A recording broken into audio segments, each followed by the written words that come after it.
Hey guys, what's up? Welcome back here to today's edition of Intuitive Angling. And man, I really appreciate you guys checking today's video out and spending some time with me, because we're going to have a wide-ranging discussion today on the future of tournament fishing, how tournament fishing is impacting the overall quality of fishing, not just for tournament anglers, but for recreational anglers as well. Because I think a lot of times, a lot of people that watch the channel here may or may not be tournament anglers, and there's probably more bass anglers that do not fish tournaments than there are. And make no mistake about it, I don't care if you're whatever type of an angler you are, even if you're a cat fisherman that has to sit on the bank, bass tournaments have an impact on everybody because you just can't get away from them. So I sort of want to give you guys my analysis of the state of the sport a little bit and what my prediction is for tournaments moving forward. So we'll get into that in today's episode. Also, guys, just a couple quick things. I just want to thank everybody that has been taking time to use all the links I put in my descriptions. You guys know that Tackle Warehouse has got that big spring sale going on. I got that link in the description if you want to check it out. And also, thank you very much for everybody that's taking time to hit that subscribe button here at Intuitive Angling. We're really working hard to get to 150,000 subscribers. Appreciate that. And if you want to go to the next level, one final thing, if you want to become a channel member here, channel members get private videos every week that are not seen by the public, and some access to my email address for your personal fishing questions. Just go to my homepage, hit the join button for info. Much appreciated there. So thank you for putting up with those plugs. Okay, a lot of you guys, I have got a love-hate relationship with tournaments. I mean, that's my love for bass fishing started in tournament fishing, because that's, when I was in grade school at Duquesne Elementary School in Joplin, Missouri, I was reading Bassmaster magazine back in 1973, and something about the Bassmaster tournament trail, Roland Martin and Bill Dance and, Tom Mann and Ray Breckenridge, there's something that just, it was so appealing to me. And, from the time I was in grade school, I wanted to be a professional tournament angler. And I did. I was able to live my dream and do that. So I've got a lot of experience on both ends of it as far as what it is like to be a tournament angler or not. And if a lot of you guys that have watched my channel, you have seen me the last couple of years to get really negative towards bass tournaments and very critical of the tournament organizations. And I sort of wanted to explain that a little bit and sort of give you guys my opinion on the whole state of it. Now, one thing about that is tournament bass angling it's a night and day difference from what it was for the majority of the time that I did it. There wasn't near as many tournaments. You had just a fraction of the bass tournaments you have right now. And it was a simpler world. It's like the formats were simpler, the structures were simpler, you didn't have as many competitors in it, you didn't have as many people on the lake. And it was, for the people that were there during that time, it was a better time. A lot of people say, oh, Randy, you're living in the past, you can't live in the past, and you can't stop progress. Well, guys, I can tell you right now, what some people see as progress and the evolution of bass fishing has not been a good thing. It's actually set the sport back from the pinnacle of what it was in the 70s, 80s, and 90s. In my opinion, from my observation, and I've been in the sport fishing tournaments professionally since 1985, the best period for tournament fishing was the 80s and early 90s, before the creation of the FLW Tour. And the reason I say that is the simplicity behind it, and the clear-cut delineation of what was professional bass fishing and what wasn't. Prior to 1997, when they started the FLW Tour, there was only one professional circuit in the country. It was the Bassmaster Tournament Trail, and they only had 6 tournaments. They had 6 tournaments. They took the top 35 out of those 6 tournaments to the Bassmaster Classic. That was it. Everything else besides that was not a professional event. You had the Redman Tournament Circuit, which is now the BFLs. You had some regional circuits, but none of them even tried to compete with Bassmaster. You had the Bassmaster Circuit, which was professional fishing, and then you had what was called the weekend circuits, that a lot of guys fished.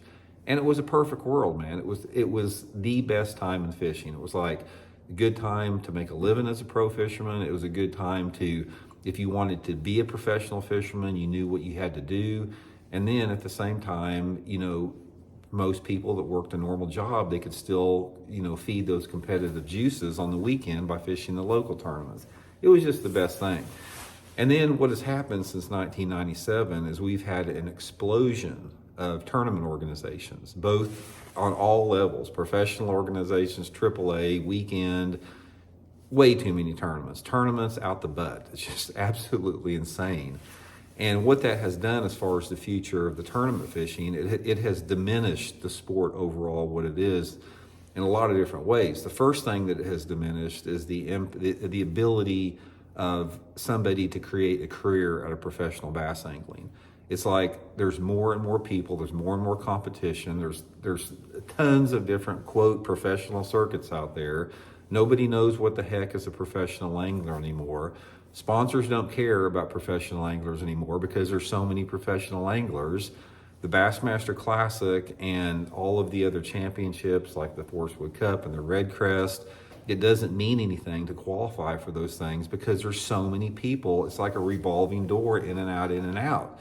And nobody can rise to the top. And the only way somebody can rise to the top is if you're that 1% of 1%. Guys like, Jacob Wheeler, that type of a deal. Just freaks of nature that are good. But for 99% of the other anglers out there, they're watered down in the sea of way too many tournament anglers.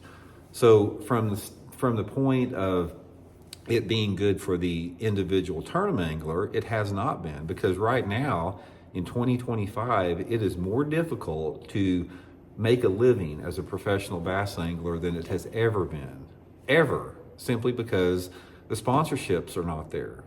Social media has taken over a big, part of that.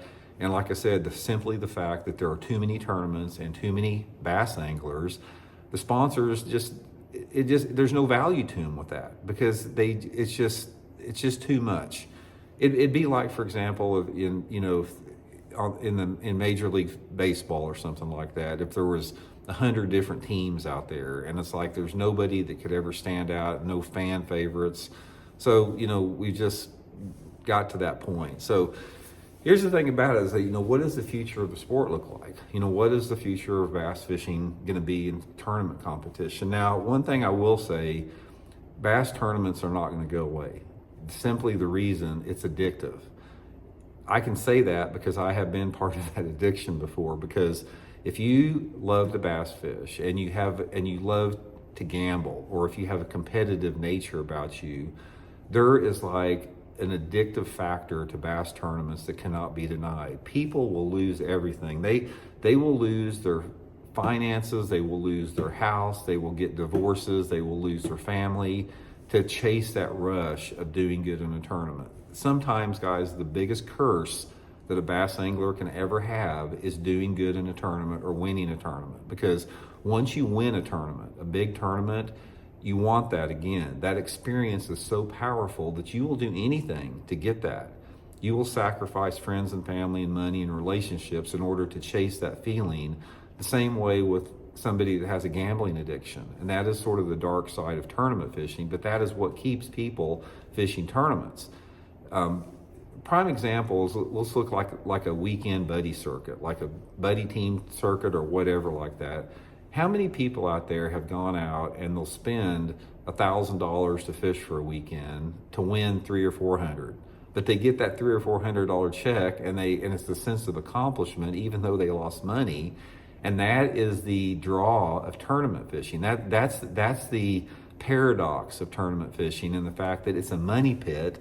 And so many people out there are willing to throw their money away in this money pit to chase that feeling of doing well in a tournament. It's this vicious cycle. So from that standpoint, tournament fishing is not going to go away in that context. Now, there are some threats to tournament angling, that are directly tied to the sustainability and the quality of the fisheries that we have, because the only reason that tournaments exist is because that bass fishing, is there. I mean, the bass fishing is there, and the bass can be caught.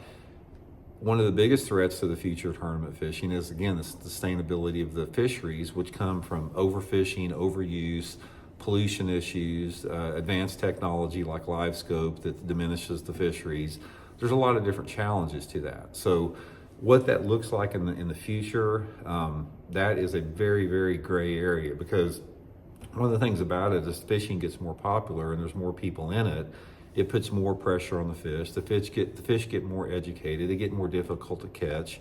You know, people keep more fish. There's more fish that die of delayed mortality, and so much of that is directly tied to tournament bass fishing. So I don't know, guys.